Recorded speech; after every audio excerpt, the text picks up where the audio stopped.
Imelda Juliani. Kembali kami sampaikan berita seputar Riau dan Kepri hari ini. Warga mengeroyok satpam sebuah perusahaan di Batam. Pengeroyokan dipicu karena warga kesal dengan ulah satpam yang arogan hingga menendang lapak pedagang layang-layang.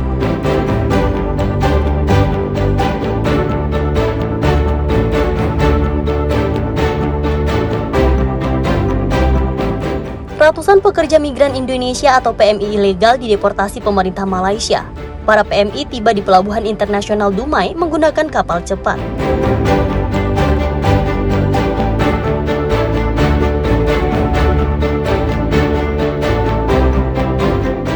Puluhan atlet di Tanjung Pinang ikuti kejuaraan bulu tangkis untuk penjaringan tingkat nasional. Penjaringan atlet digelar Menpora untuk kategori usia di bawah 15 tahun.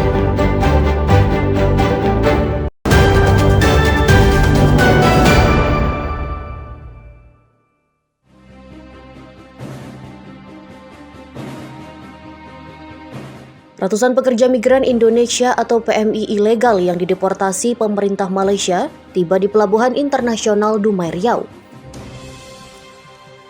Pemulangan PMI difasilitasi pemerintah Indonesia melalui Balai Pelayanan dan Perlindungan Pekerja Migran Indonesia atau BP3MI Riau.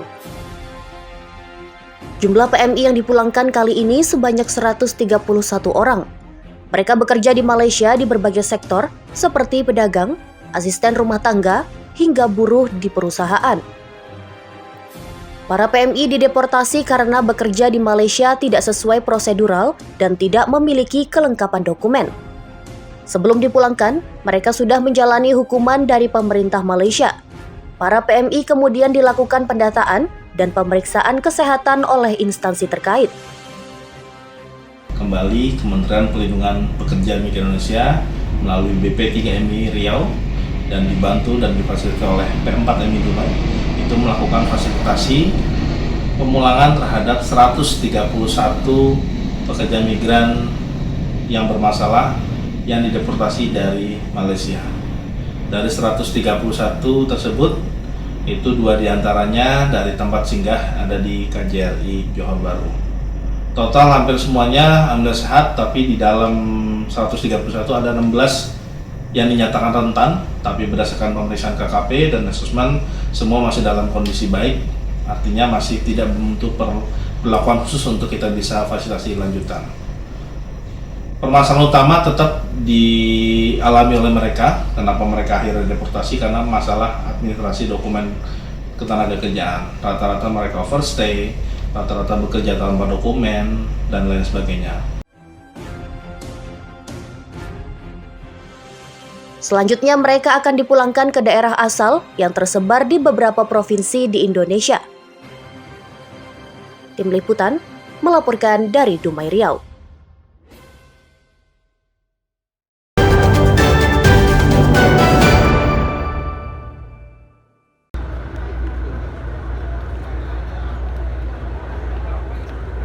Perlindungan pekerja migran Indonesia terus ditingkatkan pemerintah dan instansi terkait di Batam, Kepulauan Riau. Calon pekerja migran diharapkan mengikuti prosedur dan melengkapi dokumen agar mendapat perlindungan hukum dari pemerintah Indonesia. Selain itu, calon pekerja migran diminta supaya tidak tergiur dengan tipu daya dan gaji besar, sehingga memilih menjadi pekerja migran non-prosedural. Direktur Jenderal Pemberdayaan Pekerja Migran Indonesia atau P2MI mengatakan, sosialisasi pekerja migran perlu dilakukan sejak tingkat desa. Dari PT risiko-risiko yang dihadapi oleh pekerja migran kita untuk ditangani secara bersama yang contohnya dari KP2. Tentu saya akan melaporkan secara menyeluruh apa yang disampaikan oleh teman-teman dari Komnas HAM, kemudian dari teman-teman serikat, kemudian dari teman-teman asosiasi dan seterusnya. Saya kira kan tadi banyak masukan-masukan, termasuk testimoni dari Theo sendiri tadi.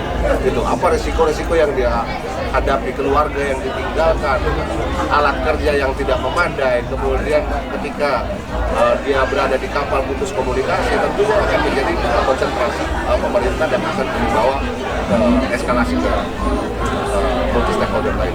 Media resmi perusahaan. Keberadaan pekerja migran dan pelaut memiliki peran besar dalam menopang perekonomian Indonesia, sehingga pekerja migran perlu mendapat jaminan keselamatan kerja, upah layak, dan penghapusan praktik perbudakan modern.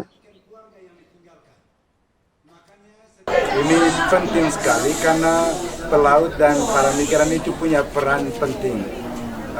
Pertama, mereka keluar negeri itu untuk membantu keluarga mereka di rumah, membangun ekonomi yang lebih baik.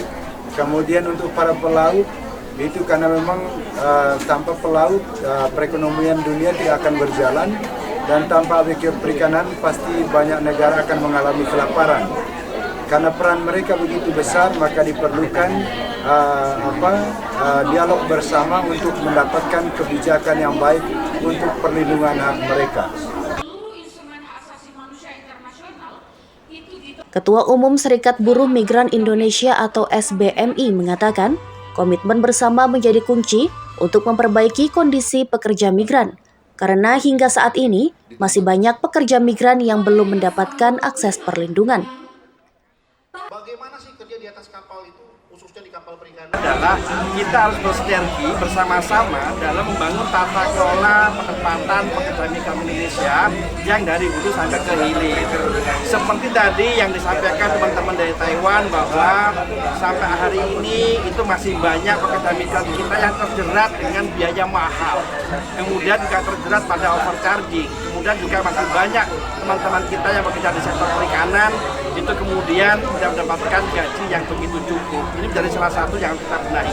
Maka PR pemerintah, PR kemudian perusahaan, PR teman-teman keagamaan, PR dari serikat buruh, ini penting untuk berkolaborasi bersama-sama. Kalau tidak, persoalan ini tidak akan pernah selesai sampai kapanpun. Pelanggaran hak asasi manusia dan tindak pidana perdagangan orang kerap terjadi karena ketidakpahaman calon pekerja migran dan tergiur iming-iming gaji besar di luar negeri. Komnas HAM menegaskan perlunya kajian khusus untuk memastikan hak-hak pekerja migran dapat terpenuhi. Aulia Iksan melaporkan dari Batam, Kepulauan Riau.